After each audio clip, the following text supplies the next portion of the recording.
Bonjour, c'est Thomas d'ATI 3D. Aujourd'hui, on se retrouve pour la présentation de la mise à jour de la solution ATI 3D en version 17.1.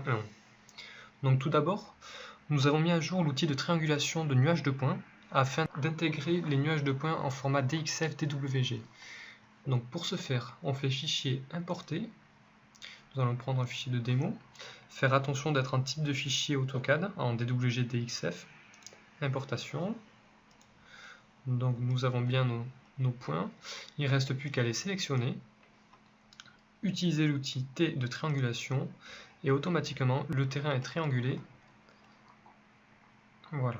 C'est beaucoup plus propre qu'utiliser le bac à sable, car le bac à sable lui va utiliser tous les traits et les imports DXF en fait ce sont des croix. Donc ici par exemple on aura un aplat. Voilà pour l'outil de triangulation. Une des nouveautés aussi dans cette mise à jour concerne les bibliothèques de composants. Donc tout d'abord, on distingue qu'il y a un moteur de recherche qui a été intégré, qui va rechercher dans toutes les bases de bibliothèques de composants que nous avons développées. Donc admettons, dans les végétaux, on veut chercher un acer campestre. Donc nous faisons rechercher. Il nous retrouve tous les acers campestres qui sont disponibles dans les bibliothèques, qu'ils soient placés dans les arbres d'ornement ou autres, car c'est vrai qu'il y a quelques erreurs dans les catégories. Ou alors il y a un autre type de recherche, c'est par mots-clés. C'est-à-dire que ça va rechercher dans toute la bibliothèque le mot acer et le mot campestre. Donc tout dépend le type de recherche que vous avez besoin de faire, à utiliser l'expression exacte ou par mots-clés. De plus, dans les bibliothèques, nous avons ajouté donc pour tous les paysagistes les végétaux. Donc des arbustes, il y en a 200 en plus dans la mise à jour. On arrive maintenant à 2200 végétaux dans toutes les bibliothèques.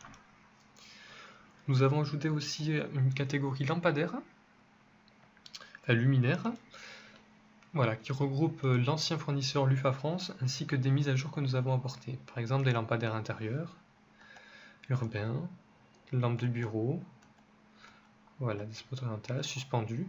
Et on distingue qu'il y a une petite ampoule sur l'icône, ce qui signifie que c'est compatible avec le moteur de rendu. Donc si vous le posez, l'éclairage est déjà intégré dans la lumière. De plus, au niveau des textures, nous avons ajouté une nouvelle catégorie de rendering. Ce sont des textures qui sont préconfigurées pour le moteur de rendu rendering, qui est ici. Donc pour ce faire, donc, il y a une catégorie horizontale au niveau des bois et verticale pour vous éviter de faire la manipulation. Voilà.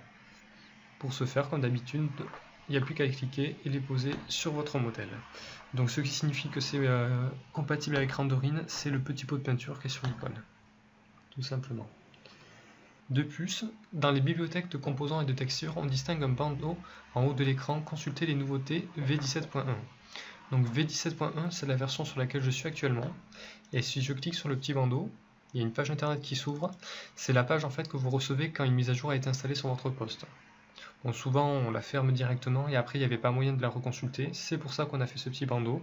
Et vous voyez par exemple là sur un an, toutes les mises à jour qui ont été ajoutées, petit à petit. Voilà. Merci pour votre attention et à la prochaine pour une nouvelle vidéo. Au revoir.